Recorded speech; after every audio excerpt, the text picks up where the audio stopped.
श्रीमद् भागवत में 18,000 श्लोक हैं, तो 18,000 श्लोकों का संपूर्ण आनंद नंदोत्सव के 18 श्लोकों में प्रकट कर दिया। या यूं कहें कि 18 पुराणों का सार सर्वस्व प्रकट कर दिया, या यूं कहें भगवत गीता के 18 अध्यायों का तत्व प्रकट कर दिया। सुखदेव जी कहते हैं नंद के घर में बेटा नहीं हुआ तो कौन हुआ? जाता आह्लादो महामना, आह्लादो जाता। मानो मूर्तिमंत आनंद ही बालक बन के नंद भवन में आ गया, इसलिए नंद घर आनंद भयो, जय कन्हैया लाल की। मूर्तिमंत आनंद ही बालक बन के आ गया। सबसे पहले बाबा नंद ने आहूय विप्रान, ब्राह्मणों को बुलवाया। कौन से ब्राह्मण? बोले वेद अज्ञान, सबके सब वेद पाठी। कोई एक वेदी, कोई द्विवेदी, कोई त्रिवेदी, कोई चतुर्वेदी, जितने वैदिक ब्राह्मण थे सब आए। ब्राह्मणों ने कहा बाबा जल्दी नहा धो के आ जा। बाबानंद तुरंत जमुना जी में जाके हर हर गंगे करके 108 डुबकी लगाए, नहा धो करके आए। बाबा अब ढंग के कपड़े तो पहना। बाबा तो इतने आनंद में उनको होश ही नहीं कि हम क्या करें क्या ना करें। जैसे ही कपड़े पहनने गए तो ब्रजवासियों ने आके घेर लिए, बाबा आज तो हम तेरो श्रृंगार करेंगे, तो कुछ सजाएंगे। नंद बाबा बोले रहने दो भैया, हम 90 वर्ष के डोकर, आप बुढ़ापे में कहाँ सजेंगे? अरे ना है बाबा, तू देख तो सही, तू तो शांत खड़ो है जा, हम सब सजाए देंगे। सजाए दो भाई। तो सब ब्रजवासियों ने घेर के काऊ ने बढ़िया रेशमी धोती पहनाई, तो काऊ ने बढ़िया चमाचम बगलबंदी पहनाई, काऊ ने सिर पर पगड़ी बांध दी, काऊ ने गले में माला डाल दी, काऊ ने आंखन में काजल लगाई दियो, काऊ ने मूछ में इत्र लगाई दियो, काऊ ने मुंह में पान दबाई दियो, काऊ ने कमर में फेंटा बांध दियो, काऊ ने थापक धुआ चंदन पोच दियो, और दर्पण लेके खड़े है कि देख ले बाबा कितनो सुंदर सजाई दियो। बाबा दर्पण में बार बार मुँह देखें, कभी मूछन को ऐठें, कभी पगड़ी को संभालें, मुस्कुरा के बोले छोराओ सांची सांची बताइयो मैं कैसो लग रहा हूँ। ब्रजवासी बोले बाबा बिल्कुल ऐसे लग रहे हो जैसे आज ही तेरो ब्याह भयो हो। अब कौन कहेगा कि तू 90 वर्ष को डोकरा है? तो स्नातः शुचि अलंकृत, नहा धो के पवित्र होके इतने अलंकृत हो गए, इतने सुसज्जित हो गए कि ब्राह्मण अब देखते ही प्रसन्न हो गए। बोले बाबा अब आ जा। और बाबा नंद को बैठा करके सभी ब्राह्मणों ने स्वस्ति वाचन बोला। वाचयित्वा स्वस्तयनम जात कर्मात्मजस्य वै कारयामास विधिवत पितृदेवार्चनम तथा। ब्राह्मणों ने स्वस्ति वाचन बोल करके विधिवत जात कर्म संस्कार करवाए। और बदले में बाबा नंद ने ब्राह्मणों को 2 लाख गायों का दान दिया। धैनु नाम नियुते प्रादात। सब ब्राह्मण गदगद हो गए। ब्राह्मण जब गाय अपने घर ले जाने लगे तब तक सूतमागध बंदी जनों की भीड़ आ गई। बाबा नंद के द्वारे पर विविध बिरदावलियां गाने लग गए। बाबा नंद ने उदार मना होकर के जिसने जो मांगा उससे दुगना करके दिया। नंदो महामनास्तेभ्यो वासोलंकार गोधनम सूतमागध बंदिभ्यो येन्ये वेद्योपजीविनः। बाबा नंद इतने प्रसन्न हैं आज के जो हाथ लगता है वही लुटा डालते हैं।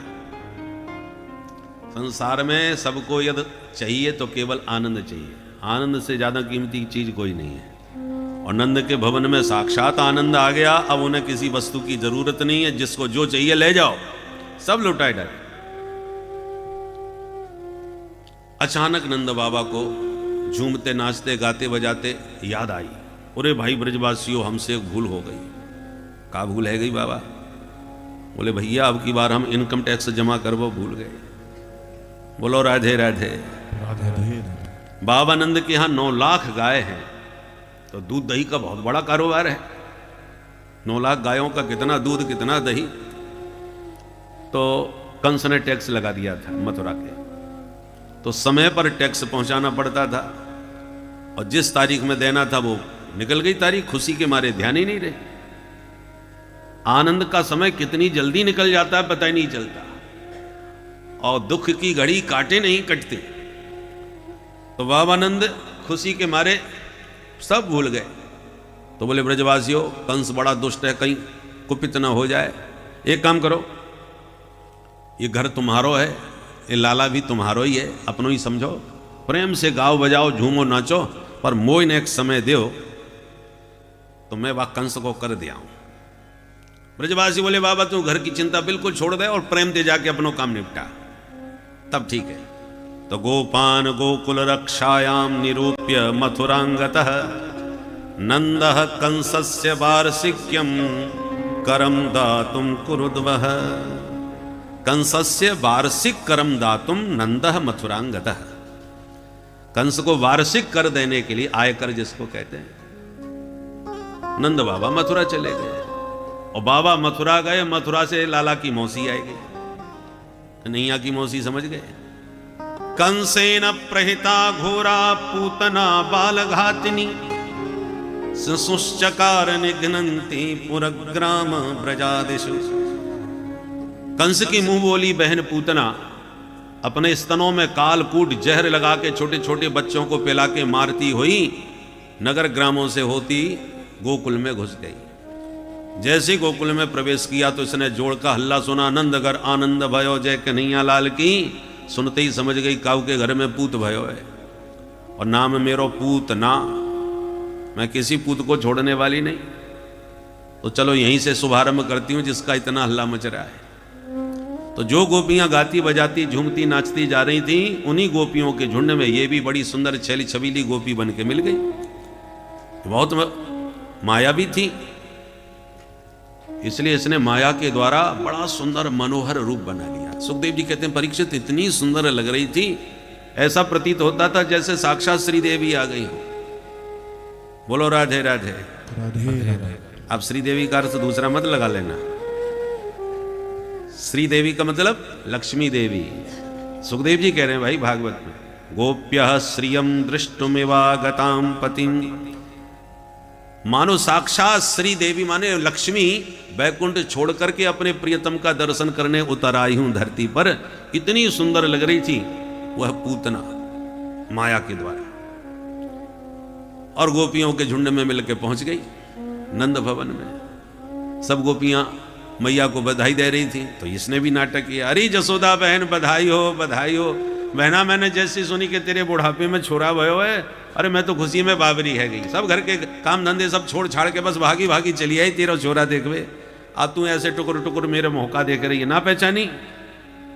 अब मैया नीचे से ऊपर ताक रही है, हे भगवान ये मेरी बहना कौन खाते आटप की, मैंने तो आज से पहले कभू नहीं देखी, पर मुख में इतने प्यार से बधाई दे रही है तो होगी तो कोई जान पहचान की है।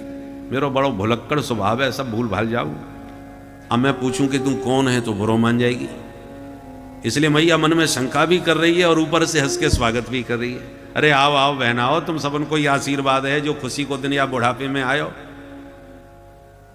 पूतना बोली और बातें तो मैं तुझसे बाद में करूंगी, पहले ये बता तेरो लाला कहाँ है, आपको दर्शन तो करा। मैया बोली वो पालिने में वहां सो है, तू चुप ही जाके दर्शन करया और फिर मैं फुर्सत में बैठ के ढेर सारी बात करूंगी।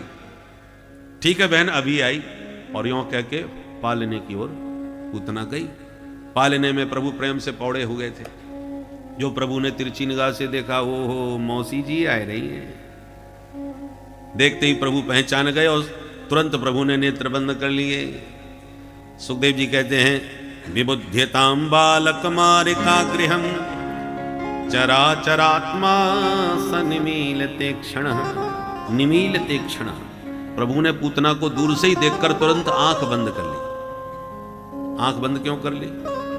अब इस पर आचार्यों ने बहुत सारे भाव दिए। यदि उन भावों की विस्तार से चर्चा करें तो आज की कथा इसी में हो जाएगी कि भगवान ने आंख बंद क्यों करी। दो चार भाव सुनिए। एक संत कहते हैं भगवान ने इसलिए नेत्र बंद कर लिए कि प्रभु ने सोचा हम आए हैं दुष्टों का विनाश करने के लिए अवतार लेकर, विनाशाय च दुष्कृताम, और लगता है हमारे अभियान का शुभारंभ मौसी जी से ही होने वाला है, इन्हीं से श्री गणेश करने वाले हैं। तो इतने बड़े अभियान का श्री गणेश करें उससे पहले आंख बंद करके मंगलाचरण कर लें ताकि हमारा अभियान सफल हो। इसलिए प्रभु ने मानो नेत्र बंद करके मंगलाचरण चालू कर दिया। एक संत कहते नहीं, भगवान ने इसलिए नेत्र बंद किए कि प्रभु ने सोचा हम तो आए थे ब्रज में माखन मिश्री खावे और माखन मिश्री का भी स्वाद भी नहीं चख पाए, मौसी जी आ गई हमको जहर पे पावे। तो जहर पीवे को काम हमारा तो बिल्कुल ना है। ये अभ्यास तो हमारे भोले बाबा को बहुत जोरदार है। इसलिए तुरंत प्रभु आंख बंद करके भोलेनाथ को ध्यान करने लगे, भोले बाबा जल्दी आओ या जहर से आप ही निपटी हो। इसलिए शिव जी का ध्यान करने को आंख बंद कर ली। एक संत कहते हैं नहीं नहीं, भगवान ने इसलिए नेत्र बंद किए कि भगवान के हाथ से जो मरता है वो किसी दिव्य लोक में जाता है, और या तो स्वर्ग मार्ग, या तो वो सूर्य मार्ग से जाता है या चंद्र मार्ग से। और भगवान के दोनों नेत्र ही सूर्य और चंद्र हैं। तो भगवान को लगा कि पूतना को मार के मैं किस लोक में भेजूं। तो मानो सूर्य चंद्र दोनों ने अपने अपने लोक के गेट बंद कर लिए कि पूतना को हम अपने लोक में तो आने नहीं देंगे, आपको जहां मर्जी पड़े तहां भेजो। इसलिए प्रभु के दोनों नेत्र बंद हो गए। अथवा एक संत कहते हैं इसलिए भगवान ने नेत्र बंद किए कि भगवान मायापति है। मायापति के सामने कभी कोई माया टिक नहीं सकती। और पूतना माया के द्वारा ही सुंदरी बन के आई है। वास्तव में तो बहुत बड़ी खतरनाक राक्षसी थी, माया से सुंदरी बन के खड़ी थी। तो भगवान को लगा कि हम हैं मायापति और सामने आके खड़ी है ये मायावती। मेरी दृष्टि कहीं इस पर पड़ी तो इसका मायावी रूप मिट जाएगा और असली राक्षसी रूप प्रकट हो जाएगा, जिसे देखते ही मेरे घर में सब हड़कंप मच जाएगा और सारा उत्सव किरकिरा हो जाएगा। इसलिए जैसी सुंदरी बन के आई है वैसी बनी रहने दो, हम ही अपनी आंख बंद कर लेते हैं ताकि इसका असली चेहरा प्रकट न हो जाए। इसलिए नेत्र बंद कर दिए। अथवा एक संत कहते हैं नहीं, भगवान ने इसलिए नेत्र बंद किए कि प्रभु ने सोचा कि हमने माताओं का स्तनपान तो किया है बहुत अवतारों में, राम अवतार में कौशल्या मैया का स्तनपान किया, जसोदा मैया का, देवकी मैया का, पर यह पहला अवसर आया है जो पूतना जैसी महापापनी अपना स्तनपान कराने आई है। अब हम क्या करें, ये पिलाए बिना तो मानेगी नहीं। तो जैसे छोटे छोटे बच्चों को कड़वी दवा पिलानी हो तो माताएं कहती हैं बेटा आंख मूंझ के पी जा। तो भगवान को लगा आज पहली बार हत्यारिन का दूध पीना पड़ रहा है, चलो आंख मूंझ के अब पिए ही लेते हैं। इसलिए कड़वा घूंट समझ के भगवान ने आंख बंद कर ली। बोलो राधे राधे। अथवा एक संत कहते हैं कि भगवान ने इसलिए नेत्र बंद किए कि एक सुंदरी रामावतार में भी बन ठन के हमारे सामने आई थी। आप समझ ही गए होंगे, श्रीमती सुपनखा देवी। और भगवान के सामने जब आई पंचवटी पर तो बड़ा सुंदर श्रृंगार करके आई। रुचिर रूप धर प्रभु पहे आई, बोली बचन बहुत मुस्काई। गोस्वामी जी ने वर्णन किया, रुचिर रूप धर, बड़ा सुंदर रूप बना करके आई। सुपनखा का मतलब समझते हैं, सूर्प एवं नखानी। सूप होता है ना, माताएं अनाज साफ करती हैं, फटकारती हैं, लंबा चौड़ा सा होता है। ऐसी सूप जैसे आकार के बड़े बड़े जिसके नाखून हों उसका नाम है सूपनखा। सूप जैसे बड़े बड़े नाखून वाली। और आजकल भी सूपनखा की भतीजियों की कमी नहीं है। बोलो राधे राधे राधे राधे। बहुत बड़े बड़े नाखून रखती थी, इसलिए इसका नाम था सूपनखा। तो भगवान के पास आई तो जरा ठीक ठाक बन करके बन ठन के आई, रुचिर रूप धरी। परंतु भगवान के सामने आई तो प्रभु से कहती है प्रभु आप बड़े खूबसूरत हो। भगवान बोले धन्यवाद। फिर कहती है महाराज मैं भी आपसे कम नहीं हूं। मैंने दुनिया घूमी और मुझे मेरी टक्कर का आज तक कोई पसंद नहीं आया जिससे मैं विवाह कर सकूं। आपको देखकर पहली बार लगा हाँ कोई तो मिला, परंतु बुरा मत मानना, ज्यादा सुंदर तो आप नहीं हो तो थोड़े से काले सांवले, पर कोई बात नहीं चलेगा।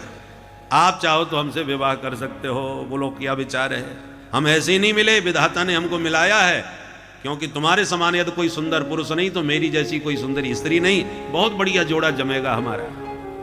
तुम सम पुरुष न मोह सम नारी, यह संयोग विधि रचा बिचारी। विधाता ने ये संयोग रचाया है, हम अपने मन से ऐसे ही नहीं मिले। इतनी बड़ी बड़ी बातें करी के सुन के तो भगवान के होश उड़ गए। मन में सोचने लगे ये विश्व सुंदरी कौन आ गई, आज इसने हमको भी फेल कर दिया। हमसे प्रभु को भी देख करके कह रही है कि तुमसे भी पूरी तरह मन संतुष्ट नहीं है, मेरे सामने आप भी फैल हो, पर मन माना कछु तुम्हें निहारी। तुम्हें देखने के बाद कुछ मेरा मन मानता है कि हाँ तुम मेरे अनुरूप हो सकते हो। ताते अब लग रही कुमारी और मन माना कछु तुम्हें निहारी। इसका मतलब तुम भी फैल। तो जब इतनी लंबी चौड़ी प्रशंसा कर रही है तो एक बार तो राम जी को निगाह उठा के देखना चाहिए था कि ये विश्व सुंदरी कौन कहां से आएगी, हम भी तो देख ले। अरे हम जब गए थे मिथिला में घूमने गए थे, कोई दूल्हा बन के नहीं गए थे, गुरु जी के साथ चले गए थे ऐसे चेला बन के। परंतु जब हम घूमने निकले नगर में तो हमें देखकर पूरे नगर में हड़कंप मच गया था। सब नर नारी सब काम धाम छोड़ के हमें देखने निकल पड़े थे। धाये धाम काम सब त्यागी, मनोरंग निधि लूटने लागी। तो हमारी सुंदरता का कितना बड़ा डंका बजा था वहां पर, और ये विश्व सुंदरी हमको फैल कर रही है यहां जंगल में। तो देखना तो चाहिए कौतुकवश, पर नहीं देखा। राम जी की पूरी दृष्टि जानकी जी के ऊपर थी। जवाब जरूर दिया सूर्पनखा को, और दृष्टि अपनी जानकी जी के पास ही रखी। एक बार भी सूर्पनखा को देखा नहीं।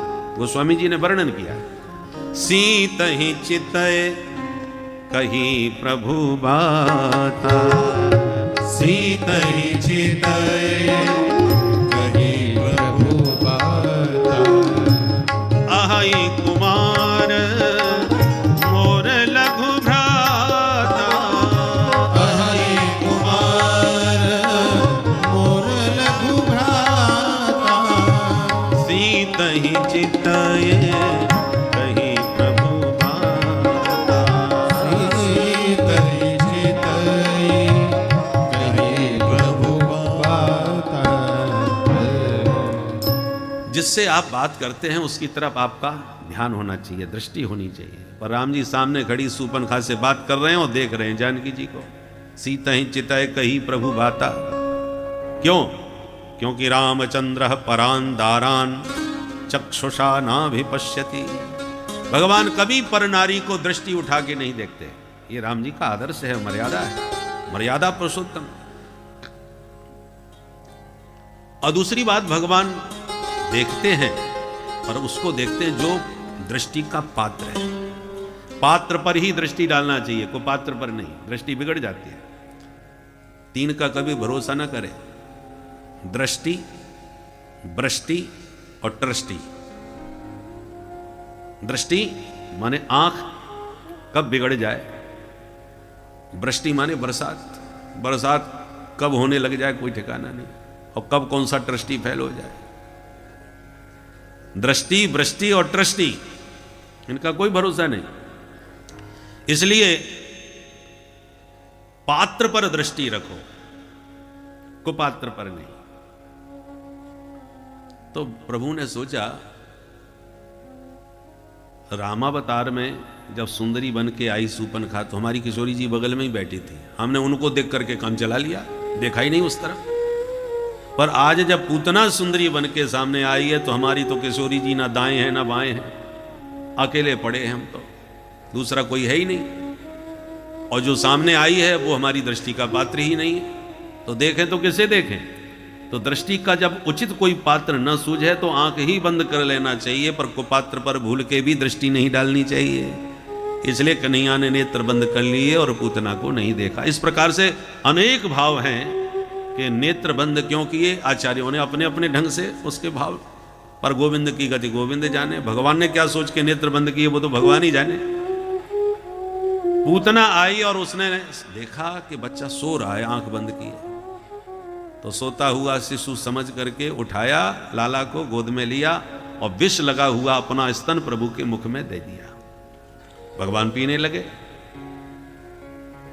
गाढ़ं कराभ्याम भगवान प्रपीड्य तत् प्राणै समम रोष समन्वितो पिबत। भगवान ने पहले उसका विष पान किया, फिर दुग्ध पान किया, फिर प्राणों को ही पीना प्रभु ने प्रारंभ कर दिया। जैसे ही प्राण उसके खिंचे तो दर्द के मारे चिल्ला उठी, सा मुंच मुंचालमिति प्रभाषिणी निष्पीड्यमानाखिल जीव मर्मणि। सुखदेव जी कहते हैं जोर से चिल्लाती हुई बोली, मुंच मुंच, अर्थात छोड़ दे बेटा छोड़ दे। भगवान बोले, मौसी जी बस यही नहीं सीखा हमने, हम जल्दी किसी को पकड़ते नहीं, और जिसे एक बार पकड़ लिया उसे जीवन में कभी छोड़ते नहीं। चिल्लाती हुई पूतना छोड़ दे करती हुई लाला को लेके भागी। भगवान ने जैसी उसके संपूर्ण प्राण हरण किए तो निष्प्राण होकर के मर के धरती पर गिरी।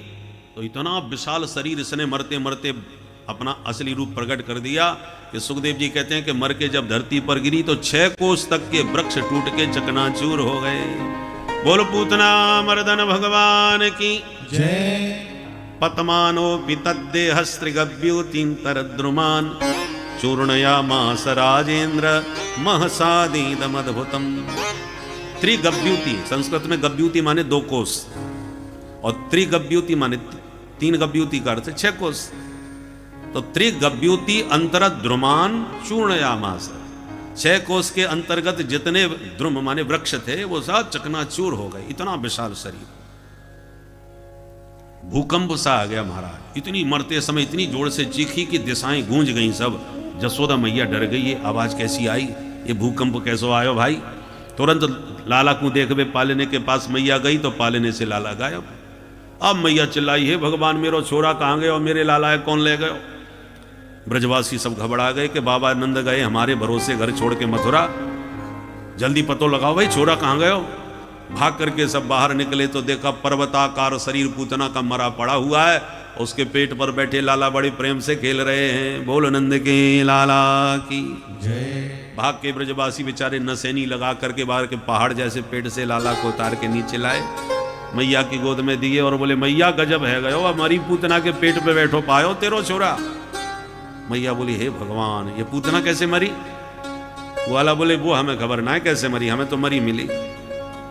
एक वाला बोलो मैया मैं समझ गया कैसे मरी, बता लाला। बोले मैया तेरे छोरा को लेके जोड़ से भाग रही होगी, सो लगी ठोकर धम्म दी से गिर के मर गई। दूसरा बोलो चोरे ठोकर खा के मरी होती तो मौके पर गिरी होती, वो तो बिल्कुल सीधी पड़ी भाई। हाँ ये बात तो है। अब बहस होने लगी कि मरी तो मरी कैसे। अब ये तो कोई कल्पना ना कर सके या कल के छोरा ने मर दी होगी का। कोई कछु कहे कोई कछु कहे, बहस होने लगी। मैया बोली जैसे मरनी थी सो मर गई, मेरे छोरा की तो मेरे प्रभु ने रक्षा कर ली, पर मेरे छोरा ने मुर्दा छू लियो, छोरा मेरो अशुद्ध है, चलो या की शुद्धिकरण करे। तो मैया गोद में लेके गौशाला में आई और सबसे पहले गैया के गोबर में नहवायो, गैया के मूत्र में स्नान करायो, गैया की चरण धूल लगाई, गैया की पूंछ पकड़ के झाड़ो लगायो। हे गैया मैया मेरे छोरा की अलाय बलाय सब दूर कर दे। गोमूत्रेण स्नापयित्वा पुनः गोरज सार्वकम। गायों का जो पंचगव्य होता है वो बड़ा चमत्कारी होता है। पंचगव्य माने गौ माता की 5 वस्तु, गोबर मूत्र दूध दही और घी, इन 5 को मिला के पंचगव्य बनाया जाता है।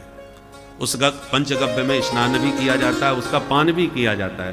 पंचगव्य पाने का मंत्र है यस्त्वगस्त्यगतं पापम देहे तिष्ठति मामके प्राश्नात् पंचगव्यस्य दहत्यग्निरिवेन्धनम्।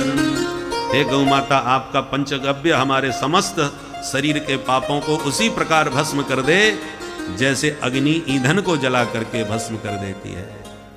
इस मंत्र के द्वारा पंचगव्य पान करना चाहिए। गौ माता में बड़े चमत्कार है। हमारे ऋषियों ने गौ माता की महिमा ऐसे ही नहीं गाई।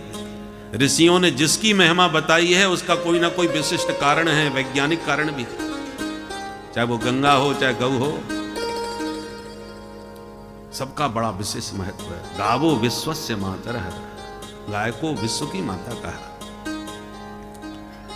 जिस घर में गाय रहती है उस घर में धीरे धीरे सारे तीर्थों का वास होने लगता है, गौ तीर्थ हो जाता है। इसलिए हमारे यहाँ पूजा पाठ में गोरज का बड़ा महत्व है। आप कुछ ना जाने, केवल वेद लक्षणा विशुद्ध गाय होना चाहिए, जर्सी वर्सी ना हो। शुद्ध वेद लक्षणा यदि गाय है, आपको कुछ नहीं आता तो केवल उसकी पूंछ पकड़ के यूं ही झाड़ दो। छोटे बच्चों का जब जन्मदिन आवे तो गौ माँ की पूंछ से अवश्य उसको झाड़ा लगाना चाहिए। उसके जितने भी अनिष्ट अमंगल और क्रूर ग्रह होंगे सब अनुकूल होते चले जाएंगे। गौ माता में वो चमत्कार है क्योंकि उसके रोम रोम में समस्त देवी देवताओं का दिव्य वास है। एक बार ब्रह्मा जी ने मीटिंग करी देवताओं की, सारे देवी देवता इकट्ठे हो गए और उनसे कहा कि देखो भाई, एक व्यक्ति सबकी पूजा विधिवत नहीं कर पाता और जिसको ना पूजो उसी का मूड खराब हो जाता है कि इसने हमारी पूजा नहीं करी। तो 33 कोटि देवताओं में सबको पूजना सबके लिए संभव नहीं होता और सब कोई जिसको ना पूजो वो नाराज।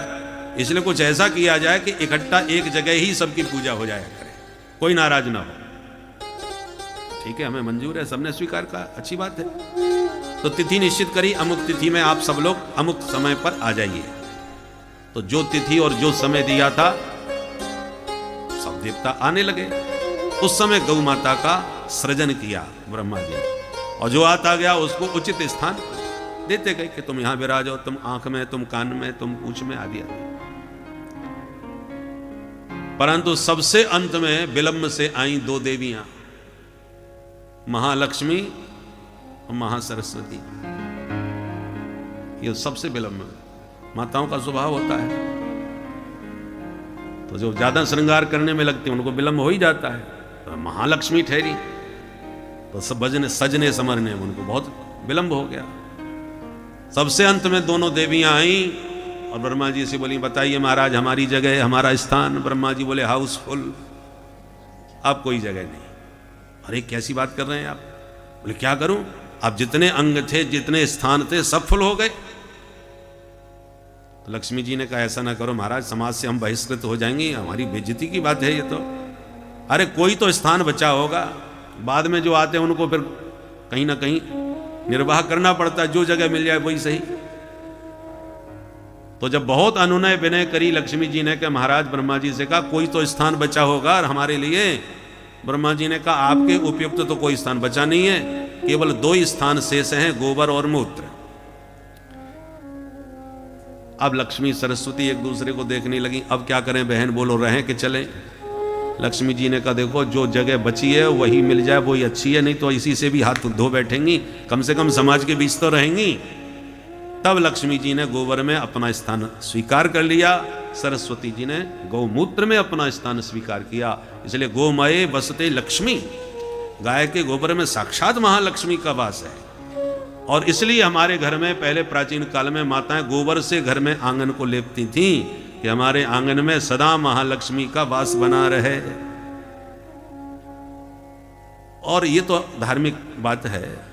और वैसे गाय के गोबर में भी अनेक बीमारियां दूर करने की सामर्थ्य है, और गौमूत्र का तो अद्भुत चमत्कार है। हमने स्वयं प्रत्यक्ष प्रैक्टिकल रूप से वो चमत्कार देखे हैं। आपको एक उदाहरण बता दें, जहां वृंदावन में हम पढ़ते थे तो हमारी जो गुरु माता हैं उनको कुछ ऐसा घातक रोग हो गया कि डॉक्टरों ने हाथ खड़े कर दिए कि अब हमारे बस की बात नहीं है, सेवा करो।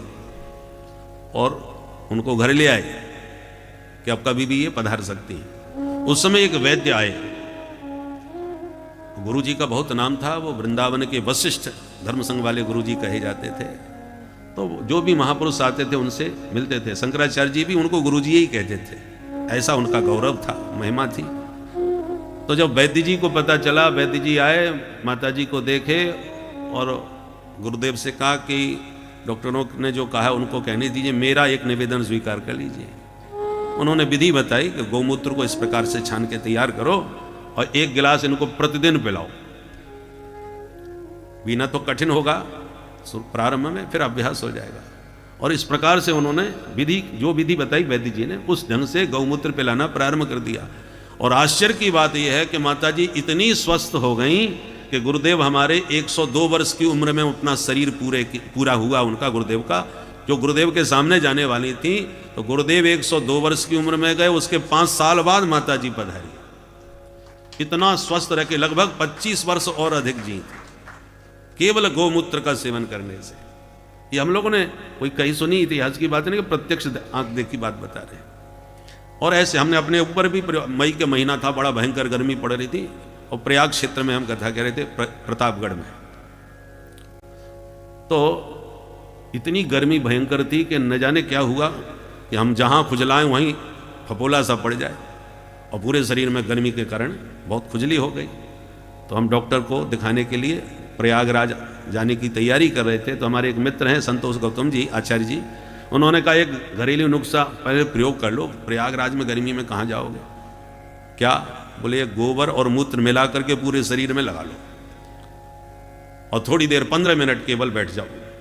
तो हमने पूरे शरीर में वो गोबर मूत्र मिला करके एक उसका लेप कर दिया। 15 मिनट बाद स्नान कर लिए स्नान करते ही सारी खुजली गायब हो गई, सारी समस्या ही खत्म हो गई, जाने की आवश्यकता ही नहीं पड़ी। तो इसलिए हमें पूरा प्रैक्टिकल बात कर रहे हैं कि और भी आजकल तो रामदेव बाबा जी ने भी और आयुर्वेद के लोग महापुरुषों ने खूब रिसर्च किया है और बहुत सारी औषधियाँ उसमें प्रकट हो रही हैं। बहुत से बीमारियों का निवारण गौमूत्र आदि के द्वारा हो रहा है।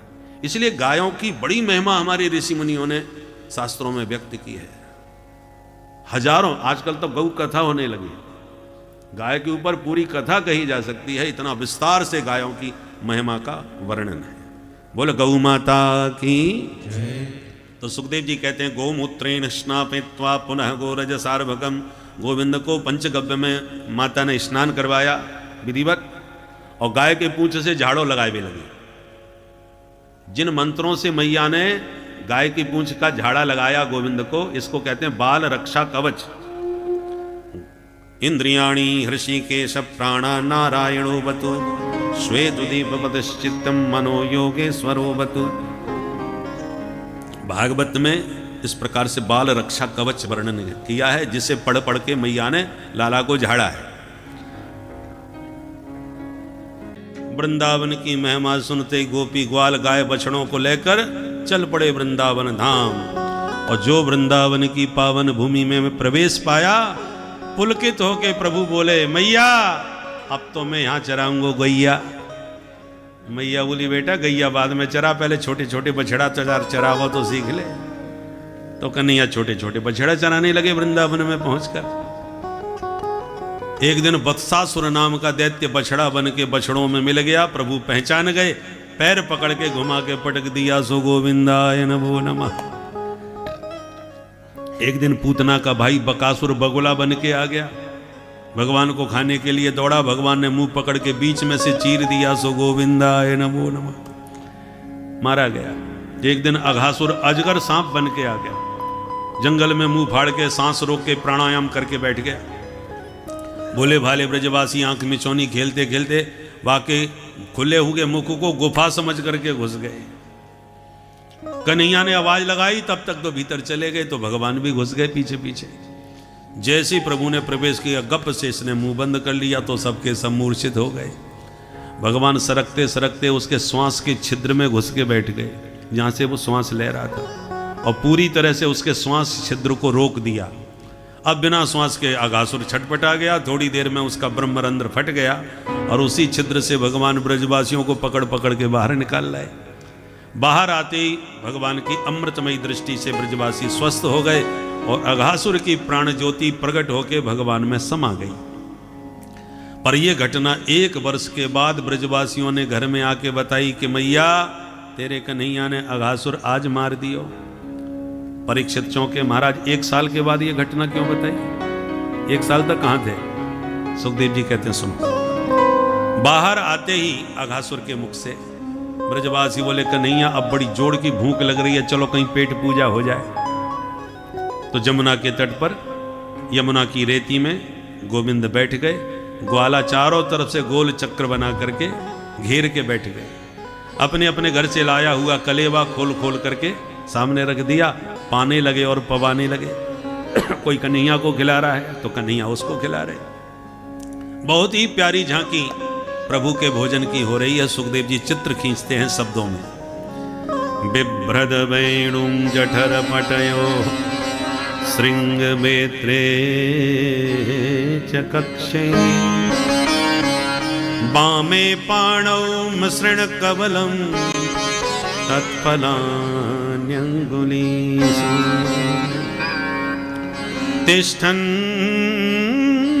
मध्ये स्वपर सुहृदो हासयन्नरमभिस्वै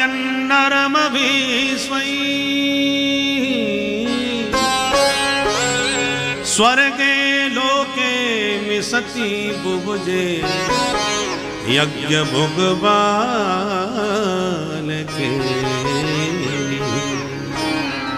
ये प्रभु की बाल के लिए है, माने बाल लीला। ग्वालों के बीचों बीच बैठे हैं, पीतांबर कमर में बांध रखा है, बगल में बंसी और श्रृंगी को पीतांबर में खुरस रखा है, बाएं हाथ के हथेली पर दही भात मिला रखा है, फलों का एक एक अचार ग्वालों से मांग मांग के उंगलियों में दबा रखा है। आम का, नींबू का, मिर्ची का, टेटी का, खट्टी मीठे अचारों के साथ दही भात का भोग लगा रहे हैं। और भोजन के बीच में हास्य परिहास भी चलता जा रहा है, खूब हंसी मजाक। देवता विमानों में बैठ करके प्रभु की ये छांक लीला का दर्शन कर रहे हैं कि वाह, बड़े बड़े विद्वान पवित्रता से भोजन बनाने के बाद भोग लगाते हैं। नाभ्या आशीद अंतरिक्षगु, तमाम वेद मंत्रों से आह्वान करते हैं, फिर भी नहीं जाते। यहाँ देखो सब ग्वालों का जूठा खा रहे हैं, उसका जूठा अचार खा लिया, उसका जूठा लड्डू खा लिया। और तो सब बड़े भाव से देख रहे थे देवता, और ब्रह्मा जी मुंह बिगाड़ रहे थे। ये भगवान कैसा है, सबका जूठा खाता है। शास्त्र कहते हैं किसी का जूठा न खाना चाहिए न खिलाना चाहिए। और ये परमात्मा अवतार लेते हैं धर्म की स्थापना के लिए, ये तो सब गड़बड़ कर रहे हैं, सबका जूठा खा रहे हैं। सच में ये भगवान है भी कि नहीं? चलो इनकी परीक्षा लेते हैं। भगवान की ही परीक्षा लेने आ गए। ब्रह्मा जी ने क्या किया? प्रभु तो खाने में मस्त, और भगवान के सारे बछड़े उठा के ब्रह्मा जी ले गए ब्रह्मलोक। जब प्रभु ने देखा, हे ब्रजवासियों, खाते ही रहोगे कि बछड़ा देखोगे? यहां तो एक ना दिख रहा हो, चलो मैं देखने जाऊं, तुम यहां ही रहो। और जैसे प्रभु बछड़ा देखने गए तो ब्रह्मा जी ब्रजवासियों को भी उठा के ले गए। उधर बछड़े नहीं मिले, वापिस आए तो ब्रजवासी भी नहीं। प्रभु समझ गए, तुरंत प्रभु ने ध्यान से समझ लिया ये सब ब्रह्मा बाबा की करतूत है। तो विधाता आज हमारी परीक्षा लेने आए हैं, चलो इनको परीक्षा देते हैं। भगवान ने तत्काल संकल्प किया और उतने ही बछड़े और उतने ही ब्रजवासी बन के ज्यों के त्यों तैयार हो गए।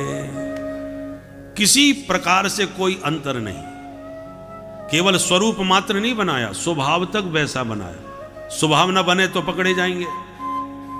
और केवल शरीर और स्वभाव मात्र नहीं, कपड़े भी बने, आभूषण भी बने, जूते चप्पल भी बने, लाठी डंडे भी बने, सब कुछ बने। सुखदेव जी कह रहे हैं, यावत वत्सप वत्स काल्पक बपुर यावत करांग्र्यादिकम यावत यष्ट विषाण वेणु दलसिक यावत विभूषांबरम। अरे भाई, भगवान यदि शरीर बनते और कपड़े नहीं बनते तो बिना कपड़ों के कैसे घर जाते? अच्छा, कपड़े भी बन जाते, आभूषण नहीं बनते तो घर में सारे ब्रजवासी पिटते कि तेरे को सोने की लहर पहनाई थी, कहां चली गई, कहां खो आया? तो ये एक वेद का वचन है, सर्वम खलमिदम ब्रह्म, सर्वम विष्णुमयम जगत, ये सब वेद वचन है। तो लोगों को समझ में नहीं आता कि भाई जीव जंतु भगवान हो सकते हैं, पर जड़ पर माने जो जड़ है, पत्थर है, लाठी डंडे हैं, ये भगवान कैसे हो सकते हैं? तो आज भगवान ने बन के दिखा दिया। लाठी भी बने, कपड़े भी बने, सब कुछ। सर्वम विष्णुमयम जगत, इस वाक्य को चरितार्थ करके दिखा दिया इस लीला में प्रभु ने। और 2-4 घंटे के लिए नहीं बने, 1 वर्ष पर्यंत नित्य घर जा रहे हैं, नित्य वन में आ रहे हैं, वही जो पहले करते थे वो सब यथावत चल रहा है। असली ब्रजवासी कहाँ है किसी को नहीं पता, केवल दाऊ जी इस रहस्य को जान पाए, वो भी कब, जब साल भर पूरा होने को आया तब, नहीं तो उनको भी पता नहीं चल पाए। ये परमात्मा की अद्भुत लीला। ब्रह्मा जी को लगा चल के देखूं क्या हाल है ब्रज में। लौट के आए तो बेई बछड़े, बेई ब्रजवासी, बेई खाने पीने के ढंग।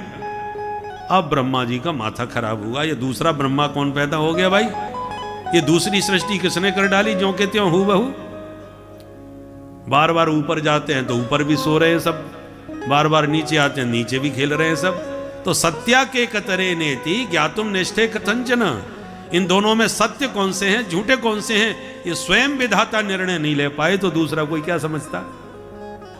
अब ब्रह्मा जी को अपनी गलती का अनुभव हुआ, बड़ा भारी अपराध हो गया। परमात्मा की परीक्षा ली। अरे गुरुदेव बच्चों की परीक्षा लेते हैं, शिष्यों की परीक्षा। शिष्य की क्या सामर्थ्य जो गुरु जी की परीक्षा ले? बड़े छोटे की परीक्षा लेते हैं, छोटा कोई बड़े की परीक्षा क्या लेगा? ये अपराध है। ब्रह्मा जी के तो पिता हैं भगवान, तो बेचारे माफी मांगते हुए सब बछड़े ब्रजवासियों को वृंदावन वापस आए, लौटाए, चरणों में साष्टांग प्रणाम किए और चारों मुखों से 40 श्लोकों के द्वारा भगवान की बहुत दिव्य स्तुति ब्रह्मा जी ने गाई। नौमीड्यते भ्रवपुषे तडिदंबराय गुंजावतंस परिपेक्षल सन्मुखाय वन्यस्रजे कबल वेत्र विषाण वेणु लक्ष्मश्रिये मृदुपदे पशुपांग जाय। बहुत प्यारी स्तुति ब्रह्मा जी ने गाई, पर भगवान कुछ बोले नहीं, शांत खड़े सुन रहे। अब ब्रह्मा जी घबराए, बातें ही नहीं कर रहे। देखो कोई आपसे नाराज हो जाए, आपका स्वामी, और डांटे फटकारे और थप्पड़ भी मार दे तो आपको ज्यादा खतरा नहीं है। उसने क्रोध करके अपना जो वेग था वो निकाल दिया, आवेश उसका शांत हो गया। किंतु आपसे बात करना ही छोड़ दे तो ज्यादा खतरनाक स्थिति है। बोलना ही बंद कर दे तो समझ लो आपकी स्थिति अब कुछ भी हो सकती है, नौकरी से हाथ धो सकते हैं। तो ब्रह्मा जी घबरा गए कि हम इतनी लंबी चौड़ी स्तुति गाए जा रहे हैं, ये तो बोले ही नहीं रहे हमसे। तो ब्रजवासियों की स्तुति करने लगे। मां को प्रसन्न करना है तो उसके बच्चे को खुश कर दो, मां अपने आप खुश हो जाएगी। तो भक्त भगवान के बच्चे हैं, तो ब्रह्मा जी को लगा इनकी स्तुति से तो बात नहीं बन रही, इनके भक्तों की स्तुति करते हैं। तो ब्रजवासियों की महिमा गाने लगे ब्रह्मा जी। अहो भाग्यम नंद गोप ब्रजौकसाम यन मित्रम परमानंदम पूर्णम ब्रह्म सनातनम। हे प्रभु, अहो भाग्य इन ब्रजवासियों के, अहो भाग्य बार बार क्यों? यन मित्रम परमानंदम, साक्षात पूर्ण ब्रह्म परमात्मा आपके इनके मित्र बन के इनके साथ खेल रहे। सरकार में सृष्टिकर्ता विधाता होकर भी आपके अनुग्रह, आपकी कृपा के लिए तरस रहा हूं। और इन ब्रजवासियों को देखो, आपके साथ कबड्डी खेल रहे, आपसे कुश्ती लड़ रहे, आपको हरा करके कान पकड़ के अपना घोड़ा बना लेते हैं, आपके कंधों पर चढ़ जाते हैं। मैं तो कहता हूं सरकार, ये ब्रह्मा की गद्दी पर किसी और को बैठाओ, मुझे तो अपनी मंडली में भर्ती कर दो इन ग्वालों के बीच में, मैं अपना परम सौभाग्य समझूंगा। कर जोरे ब्रह्मा खड़े सुनहु नंद के लाल, देहु ब्रह्म पद और को हमहु करो ब्रजग्वाल। पर भगवान फिर भी नहीं बोले। अंत में बेचारे ब्रह्मा जी प्रणाम करके 3 परिक्रमा लगा के ही भाग गए। 3 परिक्रमा क्यों लगाई? हर देवता की अलग अलग परिक्रमा का विधान होता है। मुख्य रूप से 5 देवता हैं, ब्रह्मा का हो या हिरण्यगर्भ या सूर्य। ब्रह्मा, विष्णु, महेश, शक्ति और गणेश, ये 5 देवता प्रमुख हैं। तो देवी मां का मंदिर हो, चाहे कोई भी मैया हो, मुंबा देवी हो, लक्ष्मी मैया हो, काली मैया, मां जो देवी शक्ति पीठ है उसकी एक ही परिक्रमा देनी चाहिए, शास्त्र की आज्ञा है। सूर्य नारायण का मंदिर हो तो 7 परिक्रमा देनी चाहिए। गणेश मंदिर हो, सिद्धि विनायक, तो 3 परिक्रमा गणेश जी की लगानी चाहिए। लक्ष्मी नारायण का मंदिर हो, रामकृष्ण का, तो 4 परिक्रमा देनी चाहिए। और महादेव का मंदिर हो, भोले बाबा का, तो आधी परिक्रमा लगानी चाहिए। इधर से गए उधर निकल के पूरी परिक्रमा नहीं लगाई जाती। महादेव को जो जल चढ़ाया जाता है, वो जल जिस तरफ से बहता है उसका उल्लंघन नहीं किया जाता, उसको लांघने से पुण्य नष्ट हो जाते हैं। इसलिए शिव जी की आधी परिक्रमा का विधान है। आपने महिम्न स्तोत्र सुना होगा, पुष्पदंत के द्वारा विरचित है। उससे यही गलती हो गई, सिर्फ शिव का निर्माल्य जो था उसने लांघ दिया, उसके सारे पुण्य खत्म हो गए हुए। शास्त्र का वचन है, एका चंड्या रवौ सप्त तिस्रः कार्या विनायके हरेश चतस्त्र कर्तव्या शिवस्यार्धम प्रदक्षिणा। ये विधान है। तो ब्रह्मा जी तो विधि के विशेषज्ञ हैं, फिर उनसे भूल कैसे हो गई? 4 की जगह 3 परिक्रमा क्यों लगाई श्री हरि की? हमारे ब्रजवासी इसका समाधान देते हैं, बोले भाई ऐसी बात है, बड़ा अधिकारी ज़्यादा नाराज हो जाए और मूड खराब हो तो उस समय जल्दी से भग जाना चाहिए उसके सामने से, नहीं तो गाज गिरेगी सीधी। तो बेचारे इतने डर गए ब्रह्मा जी के 4 की जगह 3 ही परिक्रमा लगा के हड़बड़ी में भाग गए। बोलो राधे राधे। राधे राधे। असली ब्रजवासी आज 1 वर्ष के बाद घर पहुंच रहे हैं, पर उन्हें पता नहीं चला हम 1 साल कहां रहे। क्षणार्धम मैंने रेर भका उन बच्चों को आधे क्षण के समान वो 1 वर्ष व्यतीत होगा। इसलिए घर जाती बोले मैया तेरे कन्हैया ने आज अघासुर मार दियो। तो भगवान को खूब हंसी आई, इनको पता ही नहीं कि साल भर थे कहाँ। यही कारण था जो 1 साल के बाद ये घटना घर में बताई गई। अब कन्हैया बोले मैया अब तो चराएं हम गैया। मैया बोली तेरी बहुत इच्छा है तो उन्हें मुहूर्त निकलवाए लो बढ़िया सो। तो मुहूर्त निकला कार्तिक शुक्ल अष्टमी बुधवार, जिसको हम कहते हैं गोपाष्टमी, दिवाली के बाद। तो मैया बोली बेटा गोपाष्टमी के दिन से जाओ गैया चराओ। तो कन्हैया बड़े खुश हो गए और उस दिन विधिवत गायों का पूजन करके भगवान गोपाल बन के गौचारण करने के लिए निकले। इसलिए वैसे तो गौ माता का पूजन प्रतिदिन करना चाहिए, किंतु कदाचित संभव न हो तो गोपाष्टमी के दिन अवश्य विधि विधान से कर लो तो ठाकुर जी प्रसन्न हो जाते हैं। क्योंकि ये विशेष दिन है गौ माता के लिए, जिस दिन भगवान ने गायों का स्वयं पूजन करके गोपाल बन के गौचारण प्रारंभ किया। बोल गोपाल भगवान की जय। अब दूर दूर जंगलों में जाने लगे गैया चराने। एक दिन गैया चराते ताल वन में घुस गए। ताल वन में रहता था एक राक्षस, नाम था धेनुकासुर। गधा बन के घूमता था। उसके डर के मारे उसमें कोई नहीं जाता था। उस बगीचा के वृक्ष फलों से लदे पड़े थे, पर डर के मारे कोई ना खावे। जब ब्रजवासियों की दृष्टि गई तो बोले दाऊ दादा फल बड़े सुंदर पके पके दिख रहे हैं यहाँ बगीचा में, आप तोड़ के खवा दो तो मान जाएंगे। दाऊ जी बोले तो अभी लो। घुस गए, वृक्षों जो फल से लदे वृक्ष थे उनको हिला दिया, हजारों फल टपक के गिरे। धेनुकासुर ने आवाज सुनी तो दौड़ के आया, 1 2 लत्ती मारी दाऊ जी में। दाऊ जी ने लपक के उसके दोनों पिछले पैर पकड़ लिए, घुमा करके उसी वृक्ष में फेंक के मारा। सो गोविंदाय नमो नमः। सबने दाऊ दादा की जय जयकार करी और पोटली बांध बांध के फलों को ले आए अपने घर में, चकाचक खाए। आते ही कन्हैया बोले मैया आज तो मेरे दाऊ दादा ने गजब कर दियो। कहा कियो बेटा? बोले पूछे ही मत मैया। अरे बेटा बता तो सही। तो सुन मैया आज मेरे दाऊ दादा ने एक गधा मार दियो। अब मैया बड़ी जोर से हंस पड़ी।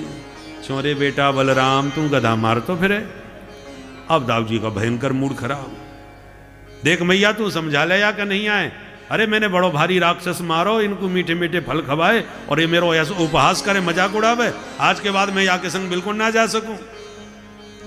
मैया बोली बेटा बलराम कल तेरो जन्मदिन है, धूमधाम से मनाऊंगी, तू काऊ के संग मत जाइए।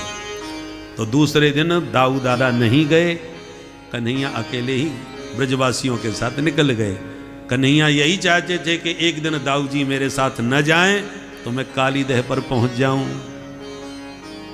जानबूझ करके छेड़ करके दाऊ जी को घर छोड़ा, क्योंकि भगवान को काली मर्दन करना था, काली को भगाना था। काली नांग 101 फन वाला। परंतु दाऊ जी के सामने ये काम करना नहीं चाहते थे, क्योंकि दाऊ जी हैं शेष नांग और भगवान मारेंगे काली नांग। तो हैं तो दोनों एक ही बिरादरी के, तो इनको बुरा लगेगा। इसलिए दाऊ जी को भगवान जानबूझ के घर छोड़ करके और क्रीड़ा करते पहुंच गए काली दह पर। बिना रामेण गा कृष्णम ज्ञात्वा चारयतुम गतुम। काली दह पर खेल रहे थे कन्हैया, गाय घूम रही थी। अचानक गायों ने वो जहरीला पानी जो काली हृद का था वो पी लिया, जिसको पीते ही छटपटाने लगी। भगवान दौड़ के गायों के पास आए, सिर पर हाथ सहलाए। स्वस्थ होते ही भगवान काली नांग पर कुपित हो गए और कदम्ब पर चढ़ गए। ब्रजवासी डर गए, कन्हैया गिर मत जाइयो भैया, काली नांग काट लेगो। भगवान बोले कोई मत घबराओ, मैं अब हाली बातें मिल के आऊं। और जब तक कोई समझ पाता तब तक तो धम से छलांग मार दी। जैसे ही कूदे काली दह में कन्हैया, हाहाकार मच गया ब्रजवासियों में। खबर मिली मैया बाबा को तो चीखते चिल्लाते बिलखते ब्रजवासी सब आए और घेर लिया काली दह को चारों ओर से। गाय रम्हाने लगी, गौ और माताएं सब बिलखने लगी। दाऊ दादा सबको समझाने लगे, क्योंकि समझ गए कि कन्हैया ने मुझे शायद इसीलिए छोड़ा था, तो सबको समझा रहे। परंतु जैसे ही कूदे कन्हैया तो काली नांग जग गया। 101 फन से मारी फुसकार और एक छलांग मार के भगवान के संपूर्ण शरीर से लिपट गया। सर्प का एक नाम होता है भोगी, वो जिससे लिपट जाए उसके प्राण लेके छोड़ता है, कोई बच नहीं सकता। नाग पास बहुत प्रसिद्ध है। और भोगी की पकड़ से कोई योगी ही निकल सकता है। भगवान कृष्ण तो फिर योगेश्वरेश्वर ठहरे। जब प्रभु ने देखा मुझे इस हालत में देख के ब्रजवासी बहुत व्याकुल हो रहे हैं, तो विलंब नहीं किया, भगवान ने शरीर को फुलाया और जैसी बंधन उसका ढीला पड़ा, भगवान ने एक छलांग मारी और काली की फनाली पर खड़े हो गए गिरधारी। 101 फनों से जब काटने का प्रयास किया तो भगवान ने उछल उछल के तांडव नृत्य करना प्रारंभ कर दिया। जो देवताओं ने देखा कि वाह, बड़े बड़े नट देखे रस्सियों पर नाचने वाले, पर फन पर नाचने वाला नटवर हमने आज पहली बार देखा है। तो देवता लोग दुंदुभियां बजाने लगे, गंधर्व गाने लगे और गोविंद ताता थैया नाचने लगे काली की फनाली पर। ऐसा अद्भुत नृत्य किया कि काली की फनाली लुहलुहान हो गई, रक्त रंजित हो गया काली नांग, सारे उसके फन फट गए। नागपत्नियों ने देखा, जिसे हम छोटा सा बच्चा समझ रही थी, इसके तो पेट में दाढ़ी निकल पड़ी भाई। थोड़ी देर तक इनके ठुमके और लगे तो हमारे तो स्वामी जी की गारंटी खत्म। तो तुरंत हाथ जोड़ करके स्तुति करने लगी नागपत्नियां। न्यायो ही दंड कृत किल विशेषमिन् तवावतार खल निग्रहाय रिपो सुतानामपि तुल्य दृष्टे दत्सेदमं फलमेवानुशंसन्। नागपत्नियों ने स्तुति गाई, प्रभु आप सच्चे न्यायाधीश हो, हमारे स्वामी जी को दंड देकर के आपने उचित न्याय किया है। पर इतना हम जान गई प्रभु, आपके कोप में भी कृपा छुपी रहती है। भगवान बोले तुम्हारे स्वामी जी को मार मार के हमने अधमरा कर दिया, तुम्हें इसमें हमारी कौन सी कृपा नजर आई देवियों? नागपत्नियां कहती हैं सुनो सरकार,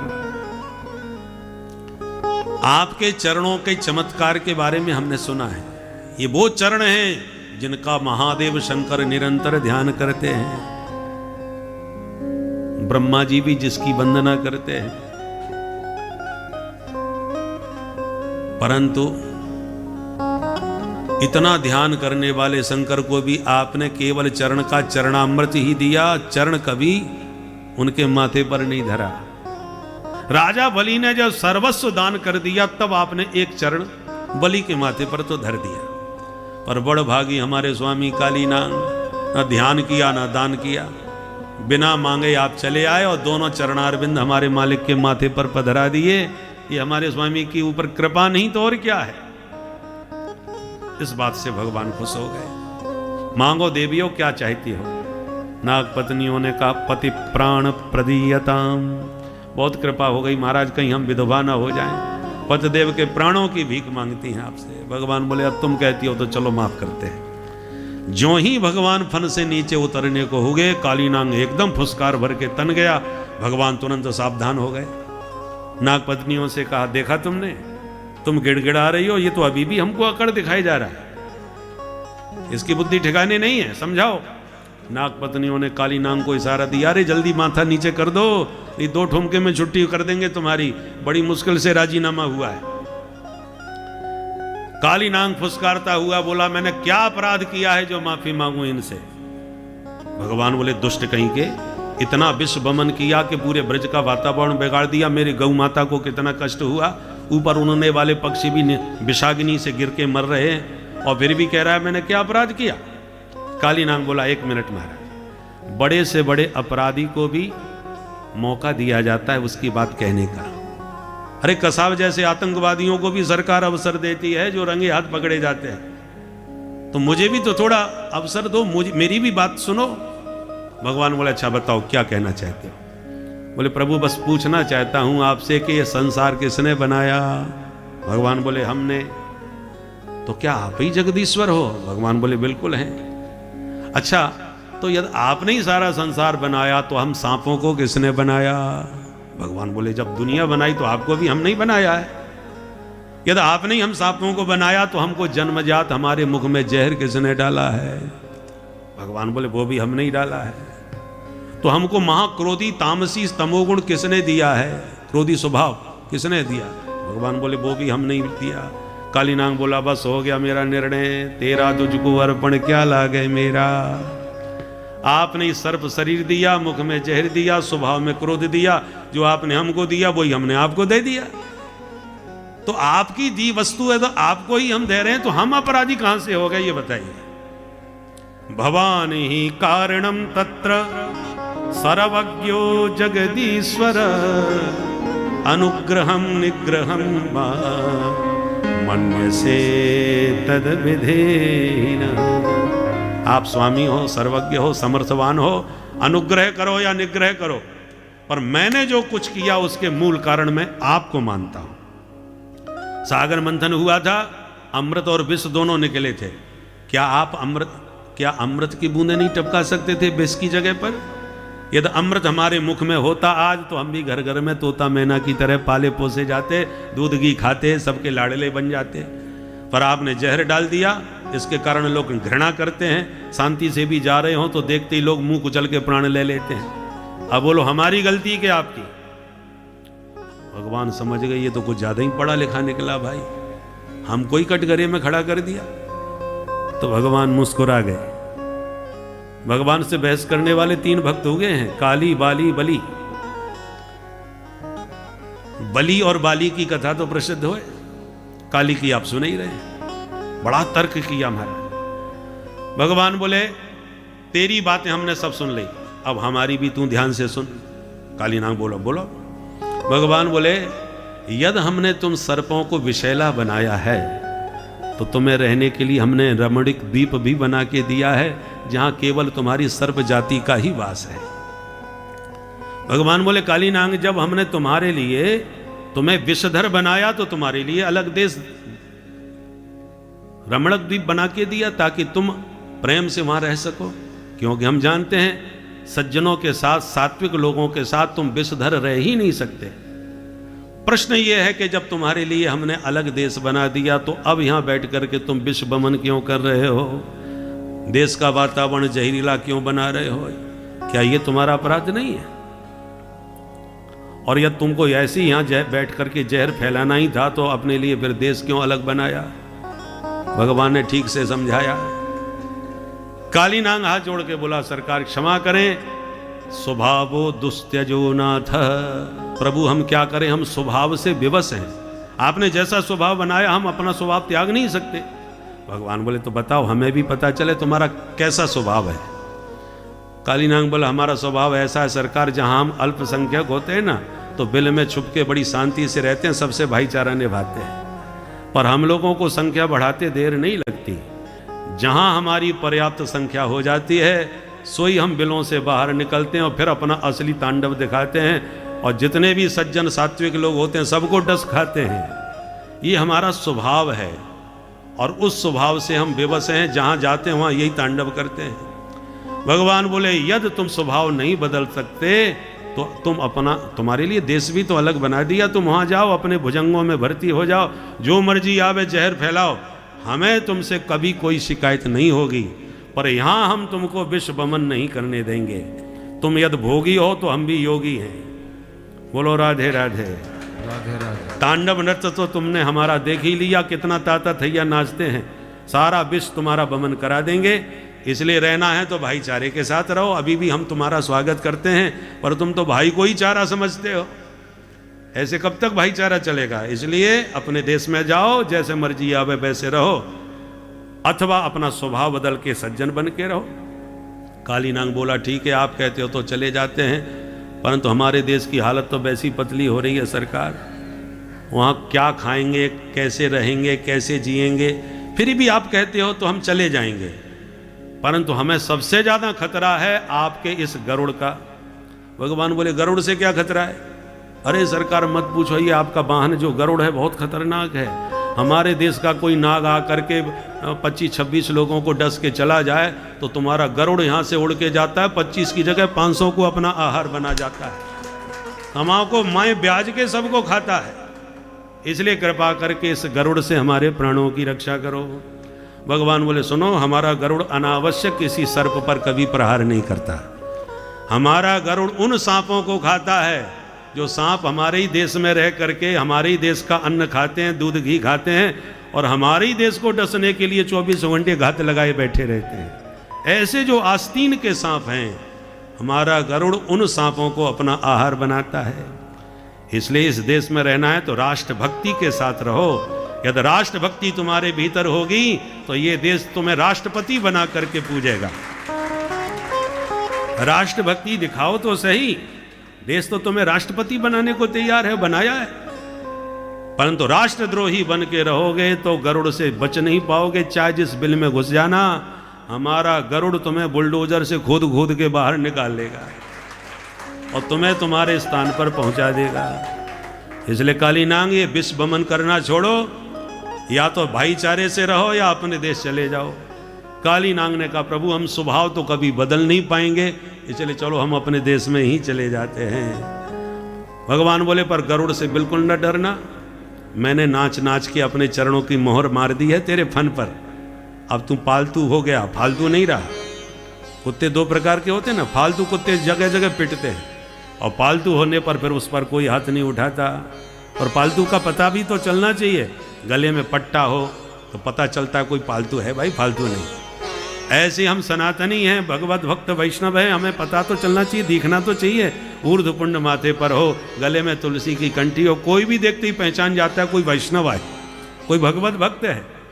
त्रिपुंड हो, रुद्राक्ष हो, पता चले तुम शैव्य हो, किस विभाग के हो। हर विभाग की एक पहचान होती है। तुम डॉक्टर हो कि वकील हो कि पुलिस वाले हो, सबकी पोशाक बता देती है, आपको परिचय नहीं देना पड़ता। तो आप वैष्णव हो, भगवत भक्त हो तो पहचान भी तो होना चाहिए। सबकी पहचान लगभग सबको पता है, दूर से दिखाई पड़ती है, परंतु न जाने हम हिंदुओं को क्या हो गया, हमको अपनी पहचान धारण करने में बड़ी शर्म लगती है। माथे पर तिलक नहीं रहा, सिर पर शिखा नहीं, चुटिया नहीं, कंठी नहीं, जनेऊ नहीं, कुछ नहीं, कैसे पता चले कि तुम हिंदू हो, वैष्णव हो। इसलिए भगवान कहते हैं मेरी पहचान बना के रखना अपने माथे पर चरण चिन्ह के रूप में। कभी किसी गरुड़ से तुम्हें डरने की आवश्यकता नहीं पड़ेगी। जाओ। तब कालीनांग प्रभु को प्रणाम करके अपने रमणक द्वीप को, अपने देश को प्रस्थान कर गया। और सभी ब्रजवासी जब बाहर निकले कन्हैया तो दौड़ के कन्हैया को हृदय से लगा लिया।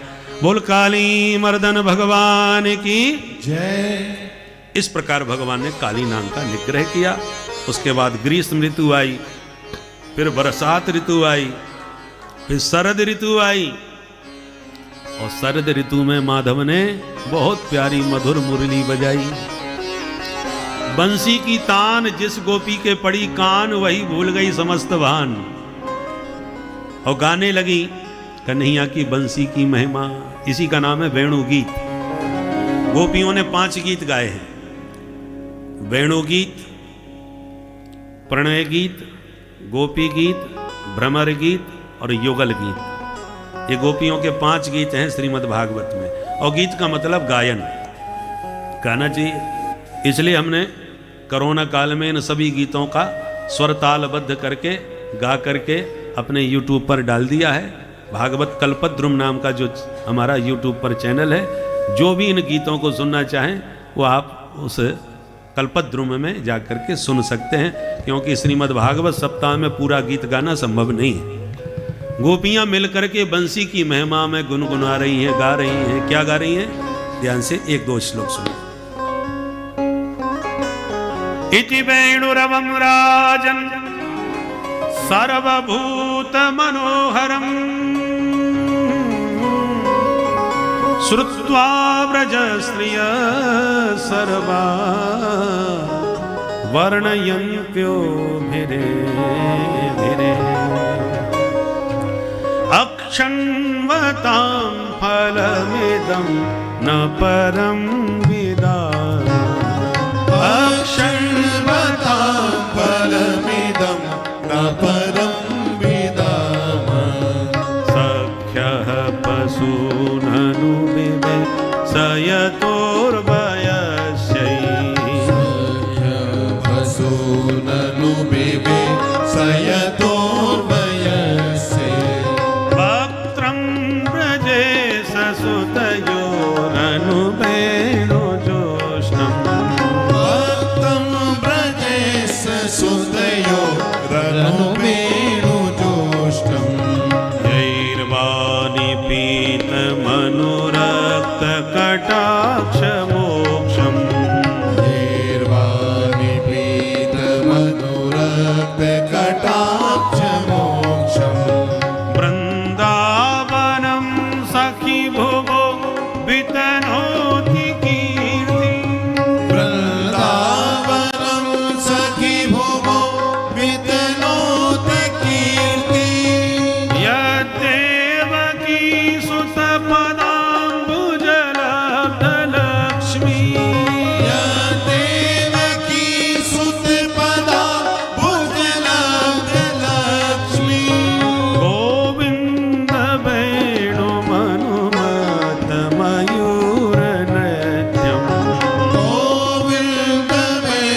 समस्त सत्त्वम् देशादेशान्वपरतान्य समस्त सत्त्वम् अक्षण्वतां फलमिदं न परं विदामः अक्षण्वतां फलमिदं न परं विदामः। बोल बंसी वारे की जय।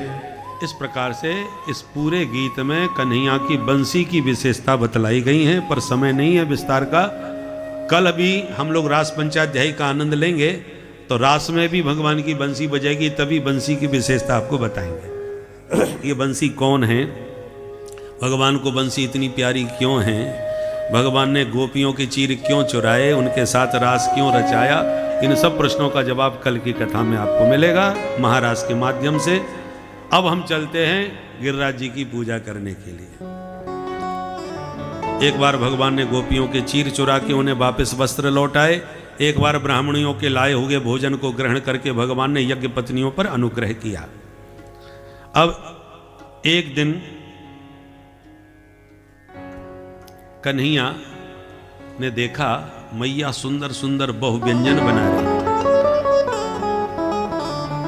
और उस दिन थी दिवाली, दीपावली का अवसर था। तो पकवानों की सुगंध पाते ही भगवान दौड़ के मैया के पास आए। अरे मैया बड़ी सुगंध आ रही है, काका बना रहा को है नक्शा खा तो सही। मैया बोली बेटा आज जय जय है जाएगी तब खावे को कछु मिलेगा, बिना पूजा पाठ के कछु ना मिले बारो। कन्हैया बोले मैया ये जय जय कौन सी बला है। मैया बोली ऐसे मत बोल, मोई फुर्सत ना है, तू जाके अपने बाबा से पूछ ले। तो कन्हैया मुंह लटका के नंद बाबा के पास आए। बाबा आज मैया कितनी सारी मिठाई बना रही है पर चाकवे ना दे रही, कह रही है जय जय होगी, अब आप बताओ इस जय जय कौन है। तो नंद बाबा बोले सुन बेटा, परजन्यो भगवान इंद्रो मेघातस्यात्ममूर्तयः ते विवर्षन्ति भूतानां प्रीणिनं जीवनम पयः। कन्हैया बेटा हम प्रतिवर्ष दिवाली के दिन इंद्र की पूजा करें ताकि इंद्र समय समय पर पानी बरसाते रहे और खूब हरी भरी हरियाली हमारे खेतों में उत्पन्न हो, ताकि गैया घास खाए करके खूब चकाचक दूध दे। कन्हैया बोले बाबा यदि हम पूजा ना करें तो का इंद्र पानी ना बरसाएगा। नंद बाबा बोले ऐसो है सके बेटा, इंद्र नाराज है गया तो पानी ना बरसाएगो। कन्हैया बोले बाबा एक बात बताओ, यदि आधे ब्रजवासी पूजा कर दें और आधे ना करें तो क्या पूजा वारन के खेतन में ही पानी बरसेगो। अब नंद बाबा चक्कर में पड़ गए। बोले देख बेटा कन्हैया तू तर्क वितर्क बहुत करे, है तो 7 वर्ष को नेक्सो छोरा और तेरे प्रश्नों को जवाब देते मेरी खोपड़ी खाली है जाए। तू बता तेरे मन में कहा है, तू क्या चाहे। कन्हैया बोले सुनो बाबा, मैंने बड़े बड़े साधु संतन को सत्संग सुनो है, सभी एक ही बात समझाएं का कर्मणा जायते जंतु कर्मणैव विलीयते सुखम दुखम भयम क्षैवं कर्मणैवाभिपद्यते। अरे बाबा को काहुए सुख दुख नाय दे, सब अपने अपने कर्मन को फल भोगे। इसी का अनुवाद गोस्वामी जी किए। काहू न को सुख दुख कर दाता, काहू न को सुख दुख कर दाता, निज कृत कर्म भोग सब भ्राता, निज कृत कर्म भोग सब भ्राता। कर्म प्रधान विश्व करि राखा, कर्म प्रधान विश्व करि राखा, जो जस करे सो तस फल चाखा, जो जस करे सो तस जस करे सो तस जस करई सुत तस फल चाखा। अरे बाबा को काहुए सुख दुख नाय दे, सब अपने अपने कर्मन कोई फल भोगे। महेंद्र किंग करिष्यति, जैसो हम कर्म करेंगे वैसो हमें ईश्वर फल देगो, या हमें इंद्र लेवे देवे वारो कौन। नंद बाबा बोले तो तू बता हम क्या करें। कन्हैया बोले धरती पर 4 प्रत्यक्ष देवता हुए बाबा। कौन कौन? बोले गो विप्रा नल पर्वतान। ये गौ माता है ना, प्रत्यक्ष देवी है, हम सबकी मैया है, या की पूजा करो। ब्राह्मणन की पूजा करो जो वेद शास्त्रों के मर्म के ज्ञाता हैं, जिनके पथ प्रदर्शन में हम लोग जीवन सफल करें। और ये जो प्रकृति है पर्वत आदि, ये साक्षात परमात्मा के स्वरूप हैं। बाबा सबसे बड़ो देवता तो अपनो गिरिराज गोवर्धन नाथ है, या की पूजा करो। अच्छा लाला तो ठीक है, अब की बार तेरी देवता की पूजा पक्की, तू जो कहेगो सो करेंगे। तू अपने मन की बता, बोल तेरे देवता की पूजा कैसे करी जाए, वो कौन कौन सी सामग्री पूजा में चाहिए। कन्हैया बोले बाबा सामान का चूना चाहिए, मेरो देवता तो खाए पी के ही खुश रह जाए, बस चकाचक माल पानी होना चाहिए खावे को। तो लाला खावे की तो कोई कमी ना है। बाबा ने आदेश दिया तो घर घर में कढ़ाई चढ़ गई, मिठाई बन गई, थाली में सज गई। देख कन्हैया कितनी सारी मिठाइयाँ, पूड़ी पकौड़ी मकौड़ी कचौड़ी रसगुल्ला रसमलाई लड्डू जलेबी कलाकंद बर्फी इमरती रबड़ी सब ले लेके चल पड़े ब्रजवासी। बोल गोवर्धन नाथ की जय। पहुंच गए गोवर्धन की तलहटी। लाला कहाँ है देवता? भगवान बोले दिसना रहे, 7 कोस के लंबे चौड़े बैठे हैं। पूरे भगवान इतना बड़ो देवता, ये या की पूजा कैसे होगी? कन्हैया बोले हम खड़े तो हैं पुजारी, जैसे बताएं वैसे करो। जाओ पहले देवता को स्नान करा के आओ। तो भर भर के जमुना जल कलश में लावे लगे, गिरिराज जी के ऊपर चढ़ावे लगे। 1000 कलश जमुना जल के चढ़ाई दिए, अंत में सिर पकड़ के बैठ गए सब। ब्रजवासी बोले हमारे बस की बात ना है। क्यों? भरे या देवता पे 1000 कलश पानी के पटक दिए मटका, या देवता की मूंछ गीली ना भाई। 5-7 जना तो पूरे नवाबे में निकल जाएंगे हमारे। ये कोई शालिग्राम भगवान है जो 100 ग्राम पानी में डुबकी मार के बैठा दे। कन्हैया बोले परेशान मत हो, देवता से प्रार्थना करो, वो गंगा जी है यहीं बुलाए लेगो। अच्छा, और तुरंत कन्हैया ने मन ही मन गंगा जी का स्मरण किया तो गोवर्धन की तलहटी में मानसी गंगा की दिव्य जलधारा प्रकट हो गई। बोल मानसी गंगा की जय। देवता सारे ब्रजवासी दंग रह गए। अरे लाला तेरो देवता चमत्कारी नहीं करो, यानी तो गंगा प्रकट कर दई। हर हर गंगे। भर भर के गंगा जल चढ़ावे लगे। गंधाक्षत पुष्पाणि समर्पयामि। कन्हैया बोलते गए, ब्रजवासी चढ़ाते गए। हाँ भैया भोग लगाओ। तो सारे पकवान परोस दिए। नंद बाबा बोले पर्दा डालो भोग लगेगो। कन्हैया बोले रहने दो, पर्दा की जरूरत ना है, देवता मेरो चौरे में भोग लगाएगो। ऐसे कैसे भोग लगेगो? कन्हैया बोले आंख बंद करके ध्यान करो, सो आके भोग लगाएगो। तो सब आंख बंद करके बोले हे गिरिराज महाराज भोग स्वीकार कर लो। बस कन्हैया एक रूप में लाला बने रहे, दूसरे रूप में 4 भुजा पसार के शिखर पर खड़े होके बोले लाओ ब्रजवासियों भोग। जो नेत्र खोल के प्रभु का दर्शन किया, ब्रजवासी बोले ओरे लाला यही है का तेरो देवता? भगवान बोले यही तो है हमारे देवता, अब लगाओ प्रेम से भोग। अब तो सारे ब्रजवासी दंग रह गए, उठा उठा के पकवान देने लगे। गिरिराज बाबा फटाफट सब पाने लगे। बोल गोवर्धन नाथ की जय। गिरिराज महाराज की जय। ब्रजवासी बोले कन्हैया मान गए, देवता तेरो चमत्कारी नहीं करो। भैया ये तो मांग मांग के खावे लग गयो। मैया बोली लाला अपने देवता से पूछ ले, हमारी पूजा में कोई कमी तो ना रही। कन्हैया बोले मैया मेरे देवता ने कह दी कि 7 कोस की परिक्रमा जरूर लगानी पड़ेगी, तभी पूजा पूरी मानी जाएगी। ठीक है लाला, तो चलो 7 कोस की लगा लें परिक्रमा। अब हम लोग प्रेम से मानसी परिक्रमा मानसी गंगा में नहा करके मन से ही लगाएंगे। अब यहाँ से गिरिराज जी तो बहुत दूर है, और पहुंच भी गए तो परिक्रमा बहुत मुश्किल है 7 कोस की। पर आप मन से यदि मेरे साथ मिलकर परिक्रमा लगाएंगे तो आपको मुंबई में बैठे बैठे गिरिराज जी की परिक्रमा का पूरा पुण्य प्राप्त हो जाएगा, सिर्फ 2 मिनट में है? तो चल के मन से हम परिक्रमा लगाएं। और हमारे बीच में शिवम सिंह जी जो बहुत सुंदर सिंगर हैं, आए हुए हैं इंडिया आइडल सीजन सीजन 13 के बहुत अच्छे सिंगर हैं। कोविड में ऑनलाइन आपने शो करके अच्छा वर्ल्ड रिकॉर्ड बनाया था, वाह वाह। हम आपका स्वागत करते हैं, अभिनंदन करते हैं।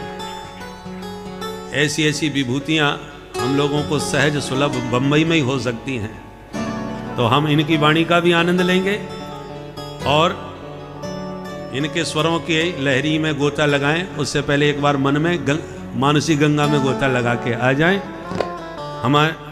और ये जो आनंद हम लोगों को प्राप्त हो रहा है, हमारे श्री रमाकांत साबू जी जिनके संकल्प से ये बीज बोया गया था, उनका संकल्प था कि कथा हो, बड़ी भव्यता के साथ हो, ये भी उनकी कामना थी कि हमारे ही मुख से हो। तो बहुत पुराना उनका संकल्प था, जो वो बीज के रूप में उन्होंने जो डाला, आज उनके परिवार ने सींच करके उसे इतना सुंदर बट वृक्ष विशाल बना दिया।